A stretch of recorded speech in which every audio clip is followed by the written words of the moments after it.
안녕하십니까. 안녕하십니까. 안녕하십니까. 반갑습니다. 예, 저희가 8장을 전번주에 찍은 거 보니까 거의 뭐 1시간을 넘게 8장을 찍었더라고요. 영상을 보니까. 예. 그래서 이제 드디어 오늘 싱크 어게인 마지막이 될 수 있었으면 참 좋겠습니다. 예. 예, 예. 마지막으로 하도록. 마지막 수업입니다. 예. 예. 거의 뭐 싱크 어게인은 저희가 개인 과외하듯이 페이지별로 조목조목 예, 짚어가면서 이제 했는데, 예, 뭐 9장, 이게 저희가 이제 3부 집단 차원의 다시 생각하기, 그래서 평생 학습 공동체 만듦, 뭐 해가지고 8장을 이제 끝냈고요. 이제 9장, 10장 이렇게 들어갈 예정인데, 9장 이제 교과서 다시 쓰기. 그래서 자신의 지식을 이심하게 가르치다. 이렇게 되어 있거든요. 그래서 지식도 얼마든지 수 있다. 요거 예전에 제가 한번 말씀드렸듯이 그러니까 우리 인류의 미래를 예측할 수 없는 이유가 과거가 자꾸 변하기 때문이라고 제가 한번 말씀을 드린 적이 있잖아요. 예. 그래서 그 단어, 그 말이 좀 생각이 나더라고요. 이것도 마찬가지로. 그래서 제가 엊그저께 한번 말씀드린 것 같은데, 근대 유럽에서 3대 버블 사건 있잖아요. 네덜란드의 튤립, 그 다음에 프랑스의 미시시피, 그리고 영국의 사우스시, 이렇게 세 가지 버블이 있는데, 그 중에서 그 미시시피 버블을 일으켰던 주범이 이제 존 노라는 스코틀랜드 사람이죠. 좀 아이러니하게 스코틀랜드 사람이 프랑스까지 건너가서 프랑스를 거의 뭐 예전에 우리나라가 IF 맞았듯이 그렇게 완전히 경제를 완전히 공황 상태로 만들었다고 해서 시대의 사기꾼이다. 그래서 이 사람 때문에 프랑스가 그 미국에 있는 루이지애나 그 땅 그쪽을 싸게 판 이유도 뭐 이 사람 때문이라고도 하더라고요. 근데 요즘에는 1970년대인가? 그 이후부터는 이 사람이 어찌하면 이 사람이 그 현대 이 은행이라든지 금융 시스템 있잖아요. 그거에 되게 발전된 그런 모습을 미리 개척해 놓은 선구자라는 또 평이 또 엇갈리고 있거든요. 예, 그래서 그 내용을 보면 사실 요 책 보면 그런 내용이 또 나오는 것 같아요. 예, 그래서 이제 지식도 얼마든지 진화할 수 있다. 예, 저는 요 키워드가 되게 마음에 들었는데, 예, 요 부분 이제 좀 설명 좀 부탁드리겠습니다. 이제 그 보는 관점이 바뀌는 거죠. 보는 관점이 바뀌는 거. 예. 그러니까 다시 한번 생각해 보는 거죠. 그렇죠. 싱크 어게인이죠. 예. 그러니까 뭐 이몽룡 춘향전을 갖다가 방자전으로 보는 거. think again이죠. 새로운 방식으로 보는 거죠. 예. 당대 사람들의 평가하고 후대의 평가는 다른 경우가 많습니다. 예. 당대에는 뭐 아주 사기꾼이라고 됐던 사람이 뒤에 가서 위대한 영웅으로 떠오르기도 하고, 또 당대의 영웅인 사람이 뒤에 보니까 이거 뭐 사기꾼이야, 뭐 이런 식으로 다시 생각하는 거는 다시 평가하기가 결국은 다시 생각하는 거죠. 그래서 지금 아담 그랜트가 얘기하듯이 역사 교과서에 틀린 게 뭐 한두 개입니까? 오죽하면 뭐 거꾸로 보기라는 얘기도 나오고, 뭐 뒤집어 보기도 하고, 속을 까보기도 하고, 뭐 여러 가지 방식을 한다는 게 결국은 다 싱크 어게인 하자 이런 얘기죠. 그렇죠. 뭐 봉이 김선달이 우리나라의 뭐 제일 큰 사기꾼이죠. 근데 그 사기꾼의 생각을 계승한 게 생수회사죠.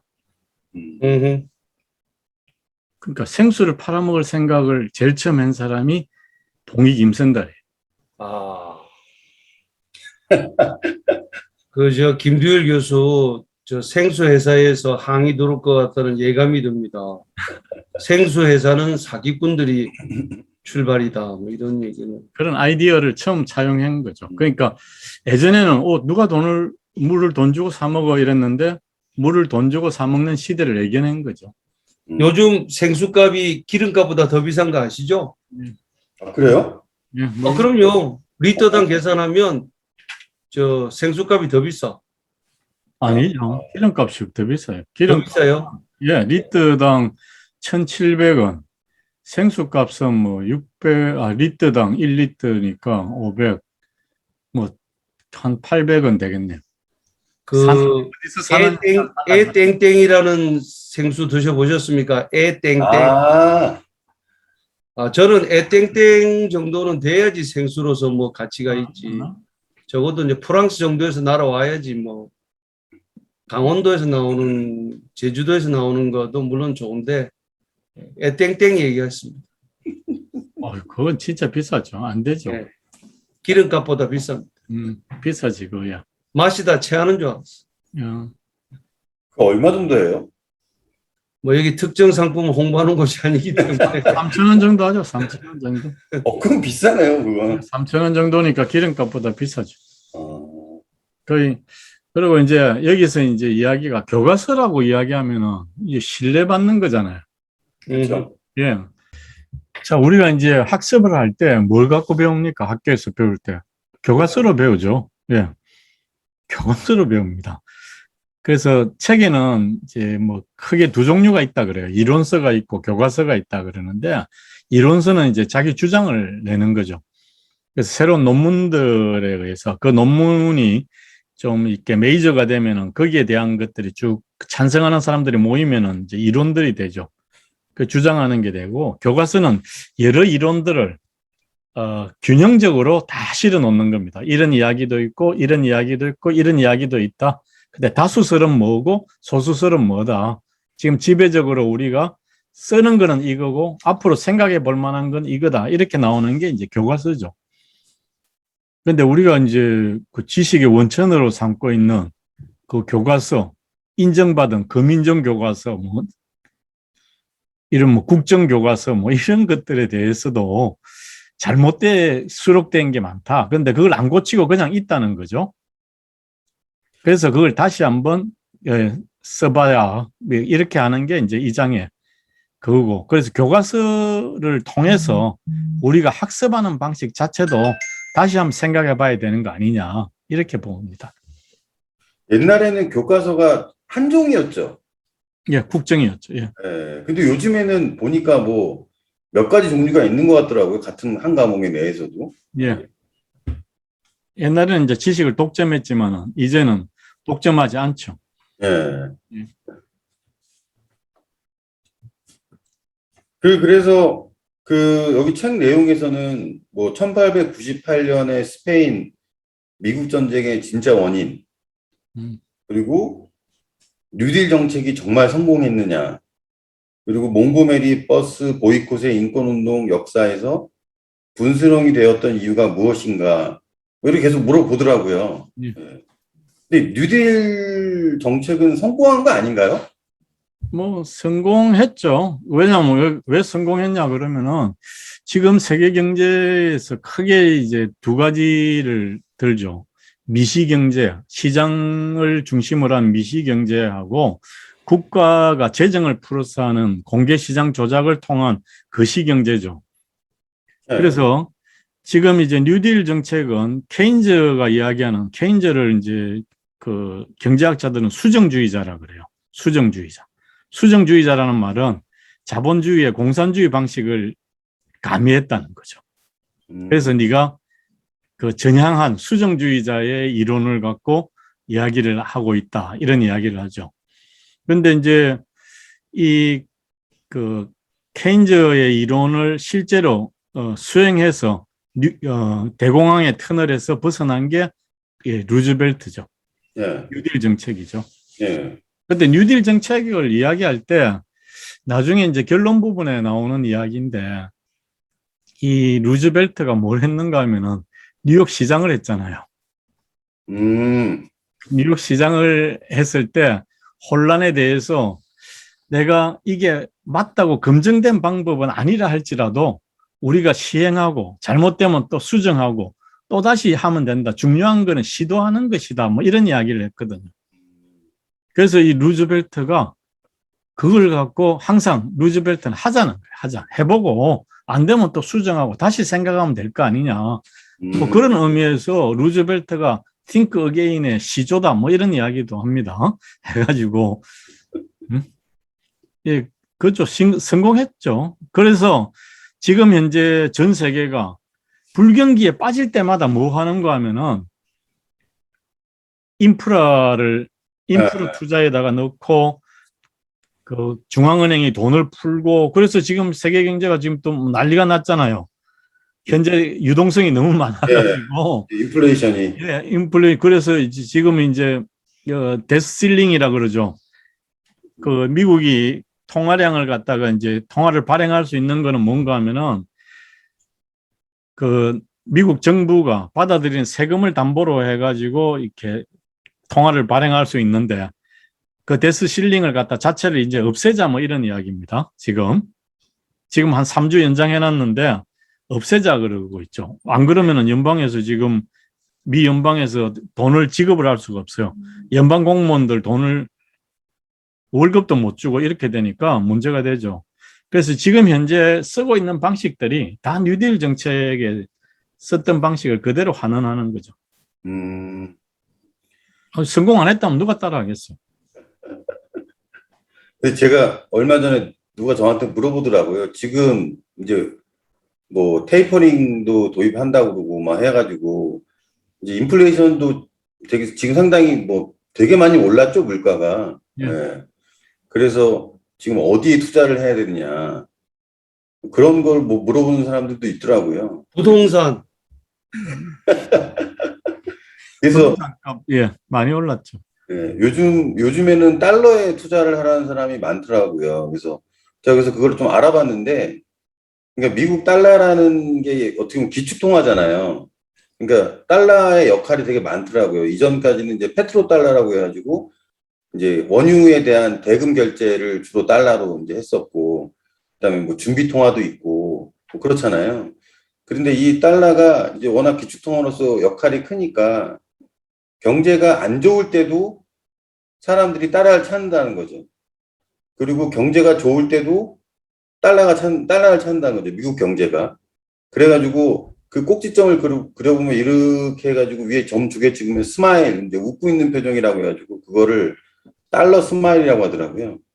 예, 그래서 지금 뭐 인플레이션이다, 뭐 테이퍼링 뭐 한다 그래가지고 말이 많은데 뭐 이럴 때 또 투자를 어떻게 해야 되냐는 것도 지금 요즘 많이 기사로도 오르고 있어서 잠깐 제가 생각이 나서 말씀이 드렸어요. 예. 그러니까 달러가 지금 GDP의 100% 넘어버리거든요. 넘어버리니까 안 된다는 거죠. 그래서 네. 그걸 해결할 수 있는 방법은 뭐냐 그러니까 GDP 전체가 올라가면 돼요. 그럼 비율은 떨어지잖아요.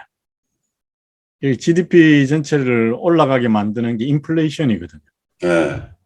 그래서 인플레이션을 좀 허용하게 되면은 이건 또 떨어지는 거죠.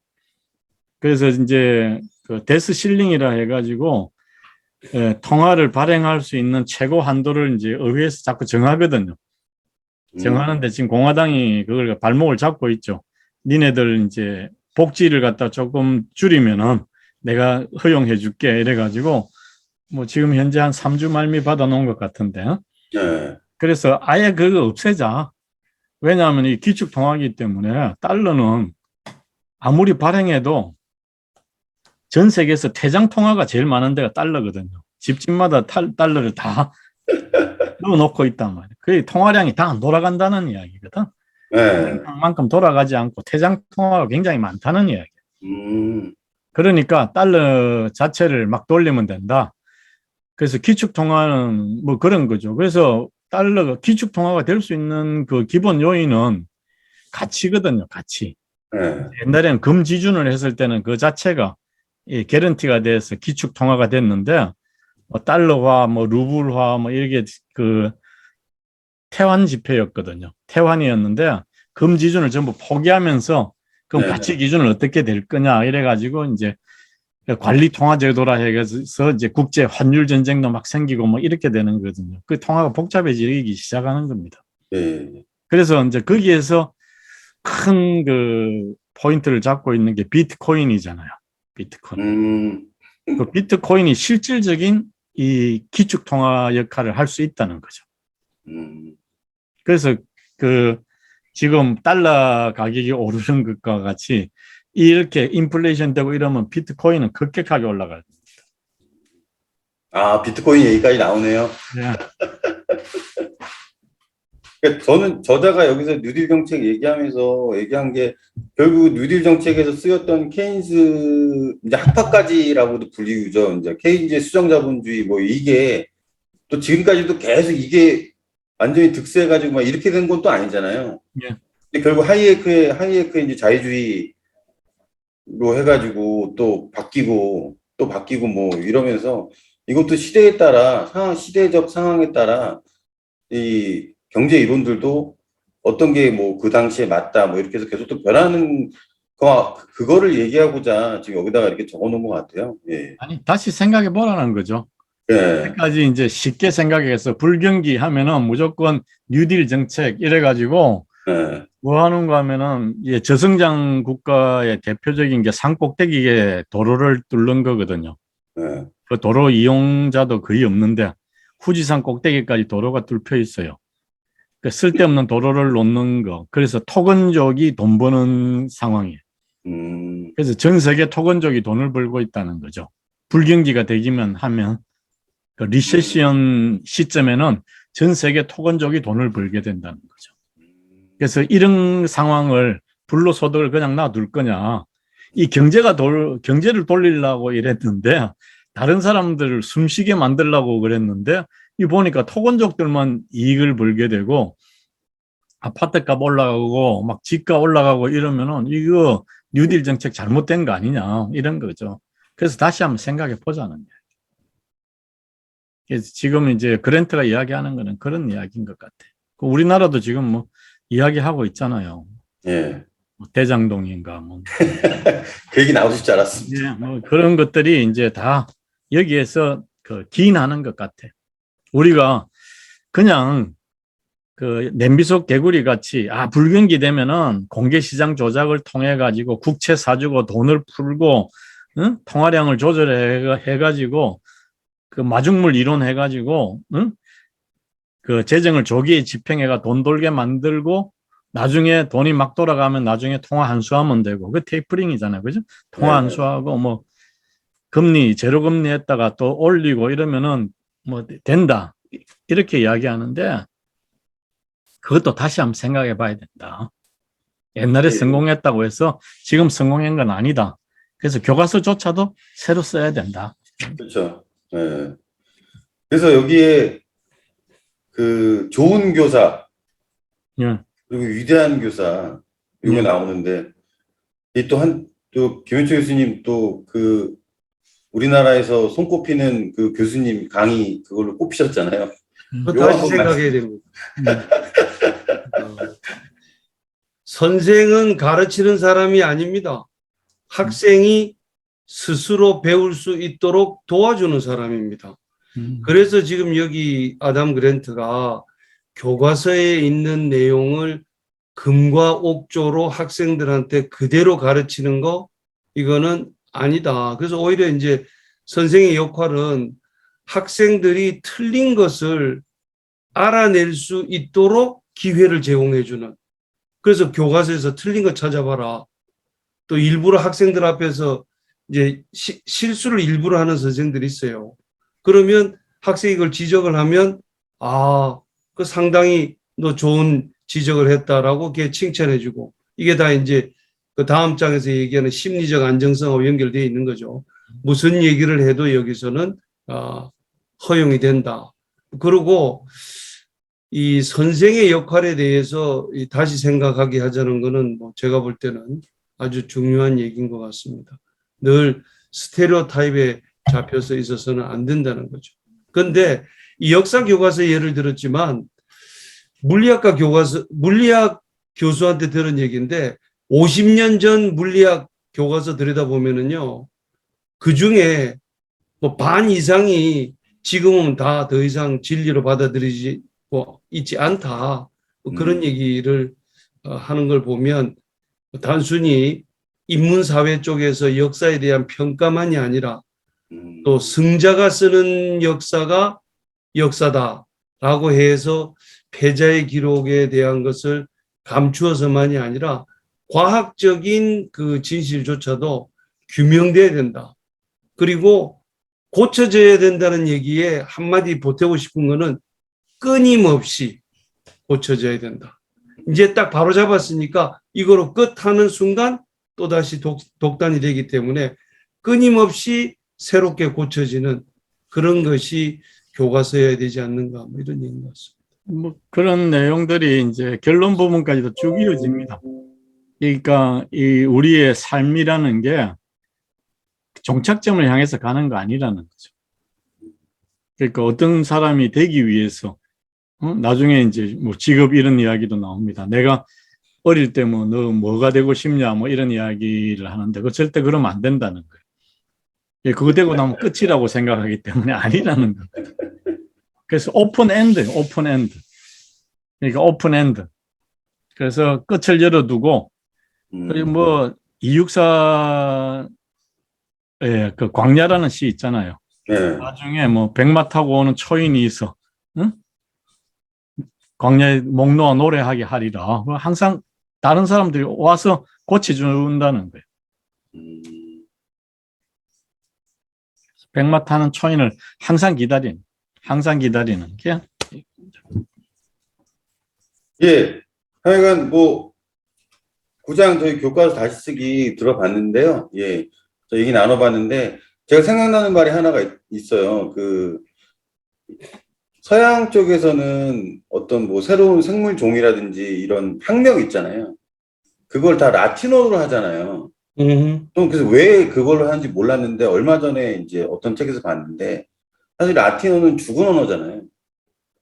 그래서 원래 언어가 이제 사회성이라고 해가지고 이제 계속 자꾸 바뀌죠. 예. 네, 바뀌니까. 근데 학명은 바뀌면 안 되잖아요. 예. 그래서 라틴어로 한다고 하더라고요. 음. 그래서 되게 아이러니한 게 죽은 언어이지만 지금까지 살아남아서 계속 유지가 되는 그런 아이러니함이 있더라고요. 예. 그래서 어쨌든 뭐 라틴어 외에 뭐 라틴어 이제 죽은 언어니까 바뀔 수는 없는 노릇이고, 근데 이제 교과서에 있는 내용들은 계속 바뀌어야겠네요. 예, 바뀌는 거죠. 계속 그래서 바뀌어야 이제 돼요. 새로 금인정하고 하죠. 예. 교과서 심의위원회 하고 뭐 그러죠. 그래서 여기서 이제 이 장에서 주장한 거는 이게 교과서를 갖고 뭘 하느냐니까 학습하는 방법 바꾸라는 거예요. 예. 그래서 이제 강의식 방식이 있고 그 참여학습, 능동학습, 능동적. 능동학습 방식이 있다. 그런데 실제로 해보니까 유튜브 같은 거 전부 강의식이거든. 유튜브가 지금 뭐 유튜브의 인기 강사는 한 나라 인구보다 더 많은 독자들을 데리고 뭐 다니고 있거든요. 아주 핫한 사람들이죠. 그 사람들의 그 방식을 할 때 우리는 그냥 뇌를 열고 그냥 리시빙 회로를 그냥 갖고 온다는 거죠. 김영철 교수님이 정말 능동적인 학습을 유도하시는 거는 거의 정말 최고신데, 나중에 저희가, 때문에 그래. 그거는 이 상황을 통제할 자신이 없으면 그거 못하죠. 네. 나중에 그 피드백할 선생 중에 최고의 선생은요, 자기가 얼마나 똑똑한지를 학생한테 보여주는 사람이 아니고 학생들이 얼마나 똑똑한지를 스스로 느끼도록 격려해 주는 사람입니다. 똑똑해지도록 만드는 사람이죠. 스스로. 그렇죠.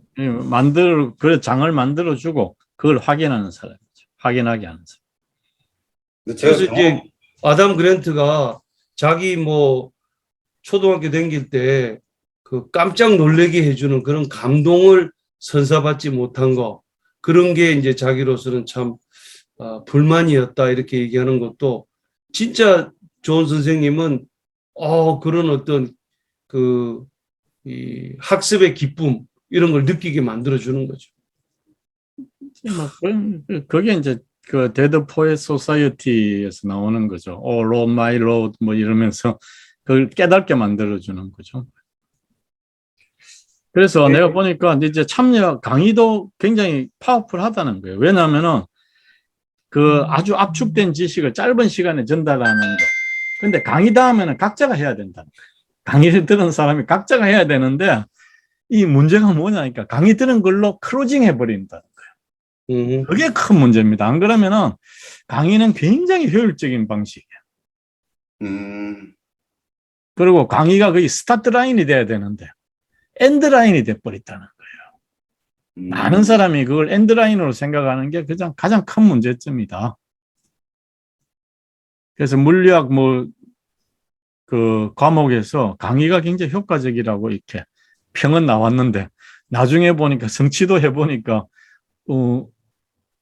GPA가 0.5가 떨어졌다 그러죠. 0.5가. 그래서 재수강 해가지고 그러면은 돈으로 얼마가 또 세이브 할 수 있었다 뭐 이런 이야기들을 하고 있는데 능동학습이 시간이 많이 들어가는 겁니다. 그렇죠. 네, 그리고 또 그걸 할 수 있을 정도로 자질이 갖춰져야 돼요. 또 기다려 줄 줄 알아야 되고 그걸 통제하는 선생이 그걸 허용해 줄 수 있는 그 자유도도 갖고 있어야 되지만 지식 경험을 다 갖고 있어야 된다. 네. 제가 그와 유사한 액션 러닝이라는 프로그램을 몇 번 진행을 해봤는데 듀퐁에서 한 거죠. 상당히 공수가 많이 들어가더라고요. 그러니까 어떻게 보면 기업 입장에서는 효율적인 거를 더 찾게 돼 있잖아요. 근데 액션 러닝은 사실 시작하는 것부터 끝날 때까지 준비해야 될 것부터 해서 그 과정 자체를 진행하는 것도 일반 강의식. 그러니까 강사님 한 분 나와가지고 뭐 100명, 200명한테 강의하는 것보다는 훨씬 더 공수가 많이 들거든요. 근데 효과는 좋죠. 액션 러닝 자체가 네.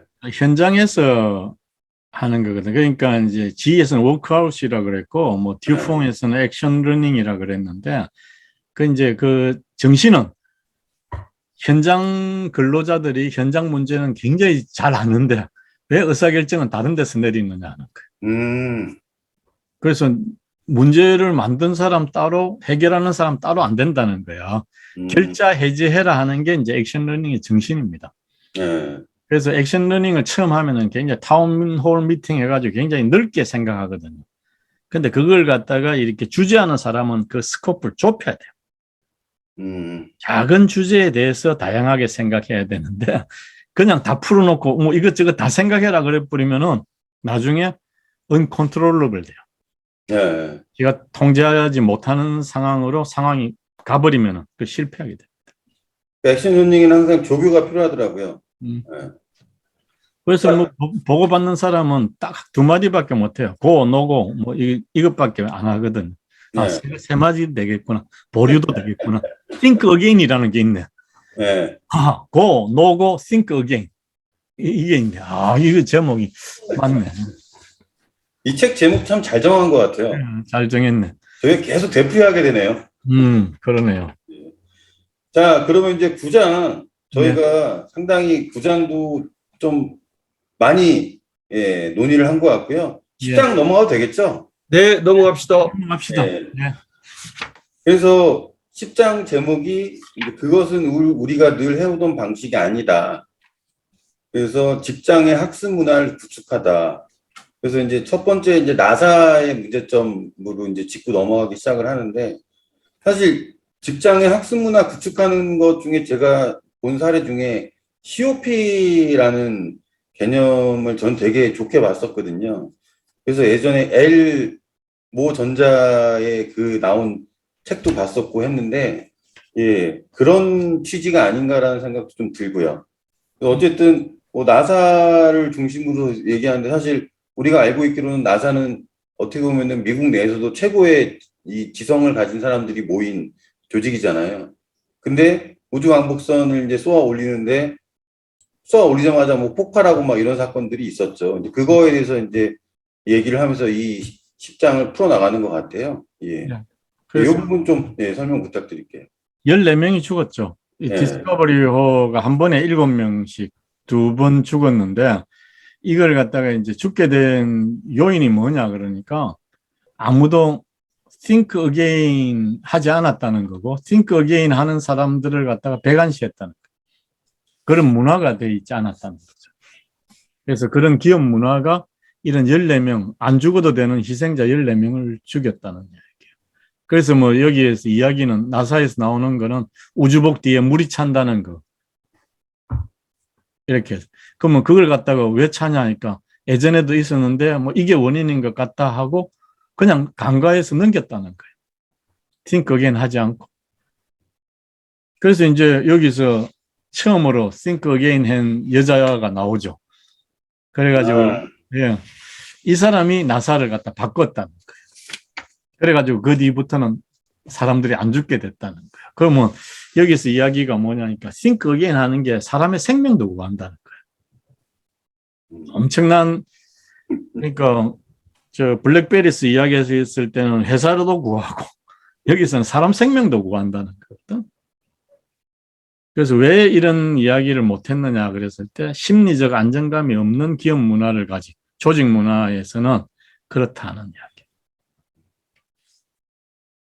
그래서 바꿔야 된다. 예, 바꿔야 되는데 그 이제 학습 문화는 이제 크게 세 가지 요인이 있다 그러죠. 하나는 자기가 알지 못한다는 것을 알아라. 이게 거의 뭐 소크라테스 얘기입니다.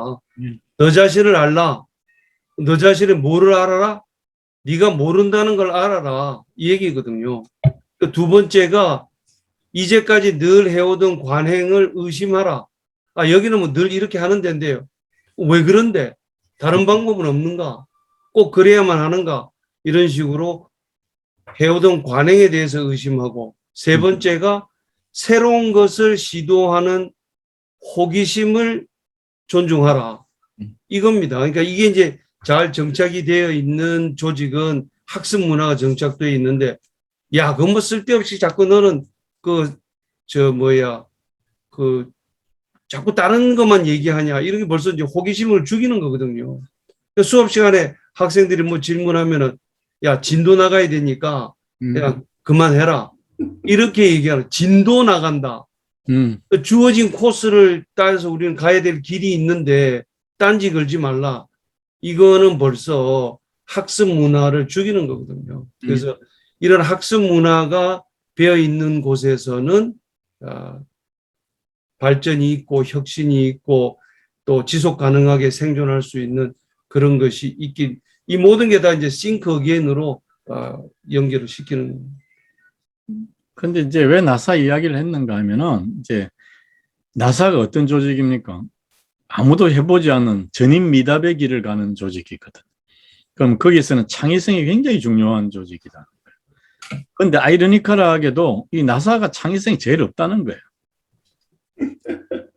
왜 창의성이 제일 없냐 하니까 이 실수하면은 예산을 깎아버린다는 거예요. 실수하면 예산을 깎아버리니까 이게 실수하면 절대 안 되는 걸로 실수를 용납하지 않는 기업 문화가 생겼다는 거예요. 그래서 가장 창의적이라야 될 조직이 가장 창의적이지 못한 그런 부분, 뭐 관료제라는 것도 뭐 같이 들어가겠죠. 그래서 요즘은 이제 뭐 전 세계에서 창의력이 제일 문제가 되죠. 창의력이 문제가 되는데, 그럼 왜 이때까지 창의력 교육이 잘 안 됐냐, 창의력이 잘 안 됐냐 하는 그런 이제 의문에 봉착하게 됩니다. 왜 창의력이 잘 안 됐을까요? 결과 중심주의, 결과에 대한 책임을 너무 세게 물으면 동시에 과정에 대한 책임도 중요하다. 뭐 그런 얘기를 하고 있는 것 같습니다. 예, 그렇죠. 이제 창의력이 그러니까 잘 발휘 안 된 이유가 뭐냐니까 창의력을 발휘한 사람들이 다 망했다는 거예요. 그 대표적인 게 뭐냐 그러면 우리나라에 발명가들 있잖아요. 창의력 그런 발명이 제일 중요하잖아요. 발명가 중에 잘 사는 사람이 아무도 없습니다. 대개 발명가들은 와이프의 그 수입으로 살고 자기가 하고 싶은 거 만들고 있거든. 그리고 또 발명 특허를 유지하는데 돈 엄청나게 많이 듭니다. 그렇기 때문에 창의력 자체가, 그러니까 창의력을 발휘해가 성공한 사람이 거의 없더라는 거예요. 그러니까 창의력을 발휘 안 해요. 그러니까 조직에서는 자꾸 창의력 발휘하는데 베팅해라고 자꾸 꼬셔요. 그런데 좀 잘못된 사람들이 그 꼬임에 들어가서 또 실패하고 또 꼬임에 들어가서 실패하고 끊임없이 자꾸 이렇게 모집을 하고 있는데 잘 안 되는 거죠. 근데 이제 시대가 좀 바뀌었어요. 4차 산업혁명 시대가 오니까 기존에 했던 걸로 먹고 사는 것보다 창의로 먹고 사는 시대가 돼버린 거예요. 그래서 이제 창의력이 창의력을 해서 성공했던 사람들이 여러 명들이 나옵니다. 그래서 제가, 그런 사람들이 think again 한 사람들이죠. 제가 느끼기로는 예전에 그 마에다 교수님인가 그분이 하신 말씀이 있는데 학교에서 중요시하는 거는 물음표 그리고 쉼표 예 그리고 기업에서 중요시하는 건 마침표 그리고 느낌표 이렇게 이 부호를 가지고 설명을 해주더라고요. 그러니까 좋은, 학계에서는 항상 왜 그런지를 물어봐야 되는데 끝까지는 못 가죠. 음, 예. 하다가 안 되면 쉬고 뭐 다른 걸 찾고 뭐 이러는 거죠. 그러니까 마침표를 찍는 경우가 사실은 좀 쉽지 않죠. 학교에서는. 근데 이제 기업에서는 물음표보다는 어쨌든 일을 끝내야 되잖아요. 이윤이 걸려 있으니까. 그리고 자기가 한 거를 포장을 해야 되잖아요. 예, 그 이제 업적, 실적 쌓아야 되니까. 그래서 느낌표. 그래서 사실 학교 쪽에서는 창의성이나 이런 거를 뭐 할 수 있는 그래도 물음표라는 게 있으니까 좀 그게 그래도 좀 문화가 좀 이렇게 돼 있으면 사실 기업에서는 아직까지는 사실 마침표가 더 중요하기 때문에 말씀하신 대로 막 일정이 급해가지고 막 회의하고 팀장이 회의를 막 끌고 나가는데 막 그 팀원들이 막 계속 질문만 해대면 일정대로 못 가거든요, 항상. 예. 그래서 그거는 사실 진짜 되게 힘든 것 같아요. 제가 겪어본 바에 의하면. 예. 그리고 항상 위에서는 항상 어쨌든 일정 내에 끝내라고 하잖아요. 예. 그런 부분들이 쉽지는 않은 것 같더라고요, 얘기처럼. 예. 그래서, 데드라인이 없는 프로젝트는 프로젝트가 아닙니다. 그렇죠. 예. 그래서 이 직장의 학습 문화를 구축한다는 것 자체가 사실 이 말 자체가 되게 힘든 것 같더라고요. 예, 예. 그래서 그 뭐 COP라는 것도 예전에 이제 제록스에서 시작이 됐다고 제가 이제 들었는데 어쨌든 그것도 현장에서 따로따로 떨어져 있는 그 복사기 수리하는 사람들이 뭐 회식 자리나 이런 데 어쩌다 같이 만나게 됐을 때 그 수리했던 노하우들 있잖아요. 그거를 공유하는 것부터 이제 시작이 됐다고 그러는데 사실 이런 게 되려면은 직원들이 자발적으로 이걸 하면서 위에서 이제 이걸 시스템화 할 수 있게끔 서포팅도 적극적으로 해줘야 되는 거거든요. 근데 성과만 막 중요시하는 그런 회사들에서는 사실 이런 문화가 자리를 잡기가 쉽지 않죠. 예. 그래서 이제 학습 조직에서 그 데이터베이스, 학습한 내용을 그 데이터베이스에다 넣어라 그러죠. 공유할 수 있는 넣어라 네. 그러는데 그거 언제 보고 있냐는 거야. 그거 언제 보고 있냐는 거예요. 그리고 제일 이제 그 우리나라의 최고 굴지의 기업인 뭐 S전자 하면은 이 공유를 막 날린대요. 자기 했던 걸 공유를 막 날려 한 100명, 200명한테 공유를 날리는데 그 사람 별명이 스팸이래요. 스팸. 그 때문에 일을 못 하겠다는 거야. 그 때문에 일을 못 하겠다는 거야. 왜 이런 걸 자꾸 날려갖고 왜 내 일할 시간을 뺐냐는 거야. 그렇죠. 그래서 지금 이제 우리나라의 인류 기업들에 있는 사람들은 대개 보면 메일을 갖다 거의 삭제하는데 시간을 거의 다 써요. 안 와도 되는 시간. 나도 지금 있으면 매일 뭐 하루에 한 50통이 안 받아야 될 메일들이 막 와요. 그거 지우다가 버리다 보는 거지. 안 지우고 좀 있으면 나중에 엄청나게 용량도 차고 그러죠. 예. 진짜 메일 많이 와요, 진짜. 이 부서 저 부서에서 공유해야 된다고 많이 오는데 사실 안 봐도 되는 내용들도 꽤 많아요, 진짜. 메일 공해라 그러죠. 예. 그래서 이제 평가할 때 메일을 많이 보내는 사람을 찍어가지고 또 평가를 합니다.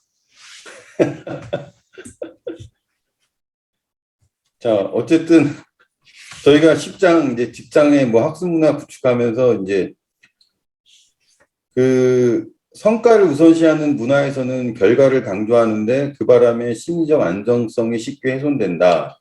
그렇다면 심리적 안정성이 지나치게 좋으면 좋은 것일까? 직장에서 절대 안 잘린다면. 예. 이 좋은 걸까요? 뭐 좋죠. 글쎄, 뭐 절대 안 잘린다고 하면은 어떠한 현상이 벌어지는지는 한국에는 많이 있습니다. 네. 미국에는 희귀 사례인지 모르는데 한국에는 절대 안 잘리면 어떤 식으로 되느냐. 그거는 뭐 많이 있기 때문에 굳이 얘기를 안 해도 될 것 같고 우리나라에서는 진짜 심리적 안전성이 필요한 게 뭐냐면 한 번 실수나 실패한 것이 원 스트라이크 아웃으로 이어지면은요, 그 얘가 나오잖아요. 병원에서 의료사고 난 거, 이거 완전 엄하게 다루겠다. 환자의 생명이 왔다 갔다 하는 거니까. 그렇게 해놨더니 어떤 일이 벌어졌습니까? 당연히 의료사고가 줄어들죠. 줄어들죠. 나중에 보니까 보고를 안 하는 거예요, 보고를. 그리고 실제로 비밀조사 요원을 투입해가지고 해봤더니 의료사고에 대해서 엄중하게 다스리는 곳이 오히려 더 실제 횟수는 더 많았다는 거 아닙니까? 많아지죠. 그러니까 이게 안정적으로 이렇게 실수한 것은 용납이 된다. 이런 분위기를 만들어 놓는 것이 열불나서 쉽지는 않겠지만 꼭 필요하다는 얘기 아닙니까? 그래서 난 이거 보면서 그 공자님이 말씀하신 군자 얘기가 떠오르더라고요. 군자는 실수를 하는 사람이냐 안 하는 사람이냐? 하는 사람이죠. 실수를 안 한다면 그 사람이 아니니까. 근데 실수를 하되 첫째, 자신이 실수했다는 것을 그 누구보다도 가장 먼저 알아차리고 둘째, 다른 사람이 지적하기 전에 스스로 고치고 셋째, 다시는 그와 같은 실수를 하지 않으려고 끊임없이 노력하는 사람이다. 그렇게 얘기를 하거든요. 그러면 이걸 보면 심리적 안정성에 대한 이해가 이 공자한테 이미 있었던 것이 아닌가. 만약 뭐 모든 걸 갖다가 그러니까 심리적 안정성을 가장 이해를 못했던 그룹이 제가 볼 때는 법가들이었던 것 같아요. 일벌백계로 다스리겠다. 효시를 해서 사대문에 내걸겠다. 물론 효과가 없는 건 아니지만 그렇게 하면은 전부 거짓 보고가 생기고 우리나라 그 TV에서 저기 뭐야 무슨 사고 터지면은 사고 책임자 나와서 브리핑 할 때 보면 소설 쓰는 거 다 보이잖아요. 한 단계 올라갈 때마다 전부 그냥 소설을 써서 올려보내니까 그 들여다보면은 여기에 결정적으로 잘못한 사람은 누구라고 딱히 말할 수가 없습니다. 이게 보고의 브리핑의 핵심 내용이에요. 전부 야, 그 내 관련된 거는 빼라. 안 그러면 나 네 것까지 같이 분다. 뭐 이러니까 이 일벌백계를 통해서 조직을 바로 잡겠다라고 하는 거는 법가들이 저질렀던 그 실수를 되풀이하는 것이다. 라고 생각합니다. 그 얼마 전에 기사 보니까 수술실에 이제 카메라를 놓겠다. 이것 때문에 되게 시끄러웠던 기억이 나는데 지금도 계속 그걸 추진하고 있는지는 모르겠어요. 근데 사실 수술실에 카메라를 놓으면 이제 의료사고를 줄이겠다고 하는 건데 그 의사분들 같은 경우는 상당히 스트레스를 많이 받겠죠. 받겠죠. 근데 그게 기록으로 남기면 나중에 어쨌든 객관적인 자료는 될 수 있잖아요. 의료사고가 아니다, 기다라는 걸 입증할 수 있는. 근데 이제 그 비슷한 예가 유치원에 전부 저기 뭐야 CCTV 설치한다 만다. 그다음에 뭐 왜 그럼 유치원만 하느냐? 전 강의실에 교실에 다 CCTV 설치하자.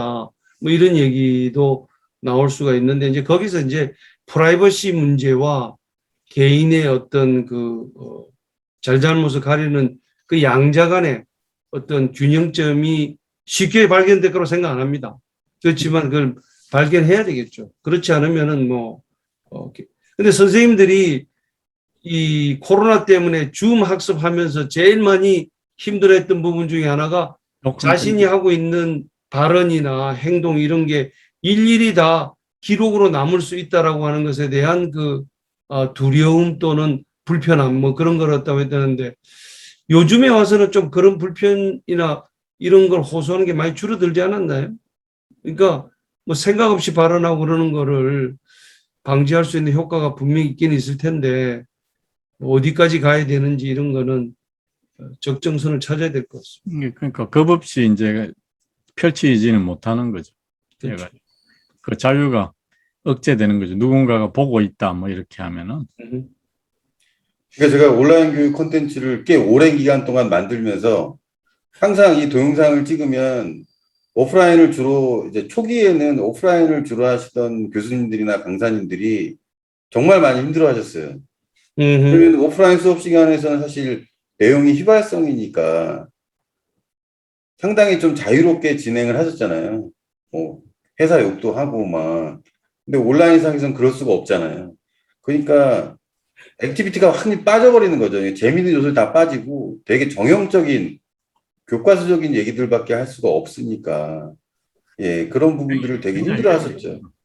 사실 우리 학교 다닐 때 강의 들어보면 선생님이 전달해주는 내용 중에 대부분은 뭐 혼자 책 읽으면 다 나오는 내용이죠. 근데 진짜 재밌는 거는 이제 내가 말이야 그때 말이지 뭐 거기를 갔었는데 그래가지고 그게 재밌는 건데 그런 얘기 이제 수업 시간에 하기 쉽지 않겠죠. 뭐 어떻죠? 아니 선생님 진도 나가시죠 이러고 갑자기 뭐 어떤 아줌마 목소리가 들리면 이거 학부모가 보고 있다 옆에서 막 자기도 모르게 그냥 선생한테 한마디 하는 거야. 줌 학습 보고 있다가. 그러면 이제 뭐. 근데 그게 적응의 문제인 것 같아요. 이제 제 아이들이 이제 중학교 때부터 지금 이제 고등학교 1학년이지만 학원을 다니면서도 시간이 안 되니까 온라인 수업 이제 유명한 사설 업체들의 그걸 찾아서 골라서 듣거든요. 그래서 제가 이제 일하면서 집에서 이제 일할 때 옆에서 이제 그걸 보고 있는 걸 듣고 있는데 뭐 과학이라든지 이런 특정 분야에 잘 가르치는 진짜 뭐 속된 말로 일타 강사라고 하잖아요. 그분들 온라인 강의를 들으면 정말 잘해요. 네, 그러니까 이제 새로운 사회의 변화에 맞춰서 이거에 적응한 분들이 있더라고요. 사실 그런 분들은 어떻게 보면 훨씬 더 많은 성과를 얻을 수 있겠죠. 기존에 오프라인에서 하던 한계를 벗어나서. 예. 그래서 그것도 사실은 예, 적응하기 나름이더라고요. 그 미디어의 그 변화에 맞춰서 본인의 강의 기법이나 걸 바꾸셨더라고요. 그러니까 작년 같은 경우에는 사실 아마 초중고 교사분들이 되게 많이 혼란스러우셨을 거예요. 코로나라는 이 초유의 사태 때문에. 그래서 저도 이렇게 애들 하는 거 온라인 수업 하는 거 가끔 이렇게 보면은 처음에는 뭐 PPT만 띄워놓고 한다거나 뭐 이랬는데 요즘에는 조금 좀 발전이 된 것 같더라고요. 이게 좀 이제 자연스러운 좀 진행도 좀 하시는 것 같고, 예. 좀뭐 계속 보는 건 아니어서 정확하게는 알지는 못하지만 이제 거의 2년이 돼 가잖아요, 이게. 그러니까 역시 적응하기 나름인 것 같다. 예, 이런 생각이 들더라고요. 예. 예, 그 10장에서 이제 그 주장하는 거는 이제 앨런 오초아, 나사에서 처음으로 물어본 사람. 그 사람이 여태까지 한 번도 다른 사람이 해보지 않은 일을 한 거죠. 그러니까 자기는 굉장히 리스키하게 했지만은 그 사람의 그 반역적인 발언 하나, 그게 다른 사람들을 다시 생각하게 만드는 거다. 그래서 엄청난 반향을 일으켰죠. 그리고 성공하게 됐죠. 그래서 여기서 뭐 하는 게 아무거나 물어봐도 되는 커피 한 잔 먹는 시간. 그러니까 시도 때도 없이 뭐 이야기하는 게 아니고 아무거나 물어봐도 되는 허용되는 그런 시간을 하나 만들었다는 거예요. 그 다음에 이제 10장에서 또 나오는 게 지금 이제 게이츠 재단에 지금 뭐 이혼했으니까 뭐 할 수 없지만 이혼이 됐나요? 아직 소송 중인 거 아닌가요? 그 부인 네, 멜린다가 도전 네트워크를 만들었죠. 그런 개념을 만들었습니다. 자기가 망가지고 자기한테 대한 뭐 해도 되는 뭐 이런 이야기들을 하게 하고 망가지는 모습을 보이면서 도전 네트워크라는 게 굉장히 힘들거든요. 나한테 챌린지하는 사람들을 갖다가 이렇게 해가지고 이야기 듣기가 굉장히 힘들어요. 그러니까 부처님도 욕하면은 돌아앉는다 그러거든요. 면전에 저거 가면 돌아왔는다. 부처님도 기분 나쁘니까. 부처님도 돌아왔는데 어떻게 그 챌린지 네트워크를 만들어 가지고 쓸 수 있겠느냐. 이게 이제 챌린지 네트워크가 다시 한번 내 생각을 이렇게 think again 하는 좋은 도구다. 뭐 요게 이제 10장의 이런 이야기입니다. 그래서 지금 말씀하신 그 도전 네트워크가 그 진짜 중요합니다. 지지자 그룹에 휩싸여 있는, 둘러싸여 있는 리더들이 어떤 식으로 행동하고 어떤 식으로 발언하는지를 우리 지금 뭐 TV에서 너무나 많이 보고 있지 않습니까? 자기가 무슨 얘기를 하든 잘합니다 하고 박수치는 그런 그 도전 네트워크의 반대죠. 쓴소리를 아무도 안 해주는, 그 자기가 그냥 하는 발언마다 진리인 것으로 착각하게 만들어주는 지지자 그룹에 둘러싸여 있는 사람들이 하는 행동 보면 한심하게 짜깁니다. 바깥에서 딱 보면은 어떻게 저 사람 저런 식의 생각을 하고 저런 발언을 하고 저런 식의 행동을 할 수 있지? 누가 옆에서 말도 안 해주나? 말 안 해주는 거지. 예, 다 거기 지지자 그룹에 둘러싸여 있으니까. 지금 이제 말씀하시는 게 결론에 들어가는 11장입니다. 터널 비전으로 들어가는 거예요. 터널 C로 들어가는 거예요. 그러니까 터널 안에 들어가면 이렇게 밖에 나갈 것만 보이거든요. 이제 그 안에서 듣는 건 전부 지지자 그룹들 이야기들만 듣는 거죠. think again 못하는 거죠.